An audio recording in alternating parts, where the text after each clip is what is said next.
नमस्कार विद्यार्थी मित्र आणि मैत्रिणींनो, पुन्हा एकदा मी तुमचं स्वागत करते.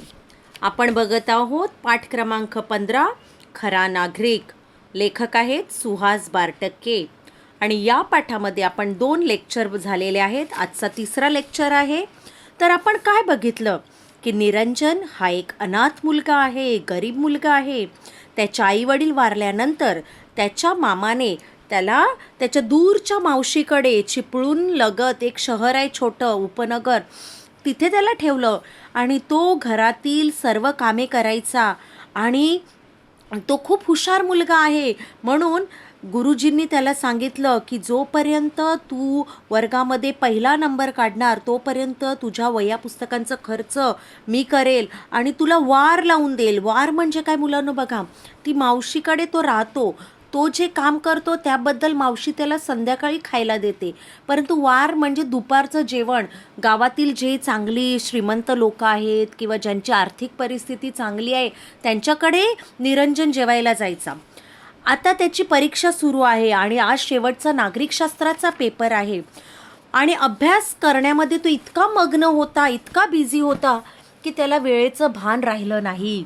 आणि तो घाईघाईने आवरून जेव्हा जात होता, पुलावरून जाताना त्याने काय बघितलं की एक मोठी भगदाड बघितली की रूळ उखाडून काढलेला आहे.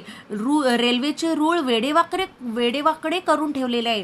तो धावत, आणि 9:50ची गाडी येणार असते, तो धावत रेल्वे स्टेशनला पोहोचतो. तिथे रेल्वे मास्टर, स्टेशन मास्टर जे असतात त्यांना सर्व हकीकत सांगतो, त्यांना विनंती करतो आणि त्यांना आपल्याबरोबर घेऊन येतो. आणि तो प्रकार बघितल्यानंतर रेल्वे मास्तरांना धक्का बसतो. ते पंचनामा करतात. मग जिल्हाधिकारी, जिल्हा पोलीस अधीक्षक, सारे अधिकारी तत्काळ म्हणजे लगेच, इमिजिएटली घटनास्थळी पोचतात आणि सर्व न्यूजचे रिपोर्टर, चॅनलचे वार्ताहर म्हणजे बातमी देणारे. आणि निरंजन मात्र एका झाडाखाली निराश बसलेला आहे, कारण त्याचा नागरिकशास्त्राचा पेपर चुकला होता. आता त्याला गुरुजींकडून ज्या सवलती मतलब कन्सेशन ते काहीच मिळणार नव्हतं. इथपर्यंत आपण मुलांना बघितलेलं. आता आज आपण या पाठावर आधारित स्वाध्याय बघणार आहोत आणि पान क्रमांक 57मध्ये जे शेवटची 2 छोटे पॅरेग्राफ आपले राहिलेले आहेत ते आपण बघणार आहोत. तर बघूया. बघा काय झालं. दुसऱ्या दिवशीच्या वर्तमानपत्रात निरंजनाची स्तुती फोटो सकट छापून आली होती. भीषण अपघात टाळल्याचं श्रेय त्याला देण्यात आलं होतं. बघा, वर्तमानपत्र म्हणजे न्यूज़पेपर आणि स्तुति म्हणजे कौतुक. उसका न्यूज़पेपर में फोटो आया था और उसने जो महान कार्य या जो हंड्रेड्स लोगों के जान बचाई थी उसके बारे में लिख के आया था. भीषण म्हणजे भयंकर, टेरिबल. अपघात मीन्स ॲक्सिडेंट आणि श्रेय म्हणजे क्रेडिट, उसका मान. त्या दिवशी मावशीच्या घराकडे मोठमोठी माणसं आली. देखो, त्याची मावशी गरीब आहे, तिची परिस्थिती यथातथाच म्हणजे काय, जेमतेम आहे, परंतु मावशीच्या घराकडे मोठी बड़े लोग आने लगे. खुद जिल्हाधिकारी आले. खुद कौन आ गए? कलेक्टर आ गए, उस जिल्हा के अधिकारी, सबसे बड़े अधिकारी. शाळेचे मुख्याध्यापक, उसके स्कूल के प्रिन्सिपल आणि भडसावळे गुरुजीही आले. बघा, भडसावळे गुरुजींवर निरंजनची श्रद्धा होती, विश्वास होता. निरंजनने धावत पुढे येऊन गुरुजींचे पाय धरले. त्याने पाय पकडले. उसने उनके पैर पकड़े और रड़त तो म्हणाला, रोते हुए इसने कहा, गुरुजी मी नापास होणार, माझा कालचा नागरिकशास्त्राचा पेपर बुडाला मतलब क्या हो गया, छूट गया, मिस हो गया. पाय धरणे म्हणजे शरण येणे, टू बाव डाऊन. नाही रे बाळा, गुरुजींनी काय उत्तर दिलं बघा. तू उत्तम नागरिक आहेस, शेकडो माणसांचा जीव वाचवलास आणि नागरिकशास्त्राच्या खऱ्या आता बघा, नाही रे बाळा, तू उत्तम नागरिक आहेस, शेकडो माणसांचा जीव वाचवलास आणि नागरिकशास्त्राच्या खऱ्या परीक्षेत पास झालास. तुझं वर्ष कसं वाया जाईल हे बघ. शाळेचे सगळे अधिकारी आलेत हां. खास बाब म्हणून तुझी नागरिकशास्त्राची परीक्षा उद्या घेतली जाणार आहे की तू एक अच्छा नागरिक है, उत्तम नागरिक आहेस, एक अच्छा सिटीजन है. तेरी एग्ज़ाम हम कैसे मिस करने देंगे, कल तेरी एग्ज़ाम होने वाली है. जिल्हाधिकाऱ्यांनी तुला सरकारी वसतिगृहात प्रवेश द्यायचं ठरवलंय. गवर्नमेंट का जो हॉस्टल है वहाँ पे आपको प्रवेश मतलब क्या, एडमिशन देंगे. वसतिगृह मतलब हॉस्टेल. वह्या पुस्तकांच्या खर्चासाठी शिष्यवृत्ती मिळणार आहे. शिष्यवृत्ती मतलब स्कॉलरशिप. आता नको हां तुला वार लावून जेवायला. वार लावून म्हणजे हर दिन अलग अलग लोगों के घर पे जाके खाना खाने की अब ज़रूरत नहीं है. असं म्हणून गुरुजींनी निरंजनला हृदयाशी धरलं, अपने गले लगाया. तेव्हा साऱ्यांचेच डोळे पाणावले. सबके आंखों में आंसू आए. डोळे पाणावणे म्हणजे आनंदाश्रू येणे. Eyes filled with tears. हृदयाशी धरणे म्हणजे प्रेमाने जवळ घेणे. तर मुलांनो, मला आशा आहे तुम्हाला हा धडा आवडला असेल. धडा सोपा आहे, अतिशय सुंदर आहे. आपल्याला सुद्धा आपली काही कर्तव्य असतात. आपण नागरिक म्हणून, भारतीय नागरिक म्हणून आपल्या देशाला, आपल्या समाजाला आपण धोका निर्माण न करता, समाजाच्या विरुद्ध न जाता समाज उपयोगी आपण कार्य करायचे आहेत. समाज के लिए हमें कार्य करने हैं. कुछ भी गलत काम हमारे समाज के खिलाफ या देश के खिलाफ हमें करने नहीं चाहिए.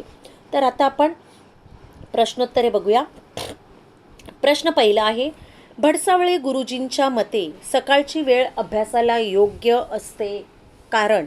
बघा, सकाळची वेळ अभ्यासाला योग्य असते कारण सकाळच्या वातावरणात टवटवीत असते, अभ्यासाला छान होतो. पुरेशा विश्रांतीमुळे शरीर ताजेतवाने बनलेले असते. मनही अभ्यासात चटकन लागते. हवेत गारवा असतो आणि अशा आल्हाददायक वातावरणात पाठांतरही काय होते, छान होते. हे झालं तुमचं पहिल्या प्रश्नाचं उत्तर. आणि हेच उत्तर तुमच्या पान क्रमांक 55च्या दुसऱ्या परिच्छेदमध्ये आहे. पुढे आकृती पूर्ण करा. खऱ्या नागरिकांची कर्तव्य. जो सच्चा नागरिक या खरा नागरिक जो रहता है उसकी ड्यूटी क्या रहती है, उसके काम. देखो यहाँ पे बच्चों आप लोग अपने ओन आंसर्स भी लिख सकते. पॉझिटिव्ह बातें. आता मी इथे काय दिलेलं आहे बघा. समाजाविषयी कर्तव्य पार पाडणे, समाज के प्रति जो हमारी ड्यूटी है उसे कंप्लीट करने का. दूसऱ्यांना त्रास होणार नाही असे वागणे, दूसरों को तकलीफ नहीं होनी चाहिए हमारे बिहेवियर से. स्वतःच्या स्वार्थापेक्षा समाजाच्या हिताचा जास्त विचार करावा. मतलब सेल्फिश नहीं बनना है, हमें सेल्फलेस बनना है. खुद का स्वार्थ, खुद का फ़ायदा कभी नहीं देखना चाहिए. अपने काम प्रामाणिकपणे करने, अपना काम ईमानदारी से करना, ये हो गए एक अच्छे नागरिक के कर्तव्य. आप आपके हिसाब से जो आपको लगता है वो भी लिख सकते हो. नेक्स्ट आहे प्रश्न तिसरा आहे, निरंजनची दिनचर्या लिहा. आता दिनचर्या म्हणजे डेली, उसका जो डेली रूटीन जो है वो पूरा दिन क्या क्या करता था वो लिखना था. बघा, पहिलं काय आहे, रोज भल्या पहाटे उठणे, तो सकाळी लवकर उठायचा. सेकंड, लवकर उठून घरातली गोठ्यातली सारी कामे आटपून अभ्यासाला बसणे. वो जल्दी उठ के अपने मौसी के घर के और उनके जो गोठा मतलब काउ शेड जो रहता है जहाँ पे गाय भैंस को बांधते हैं, रखते हैं, वो जगह, वो सारे काम निपटा के वो पढ़ाई करने के लिए बैठता था. नेक्स्ट, अभ्यास करून दुपारी भडसावळे गुरुजींनी जेवणासाठी वार लावून दिलेल्या थोरा मोठ्यांपैकी दररोज एकाच्या घरी पाहुणा म्हणून जेवायला जाणे. देखो, भडसावळे गुरुजी अच्छे गुरुजी थे. उन्होंने क्या किया, तो उसको दोपहर की खाने की व्यवस्था की थी. तो जिस लोगों के घर वो जाता था, एवरीडे वो अलग अलग लोगों के घर, तो वहाँ पे वो खाने के लिए जाता था.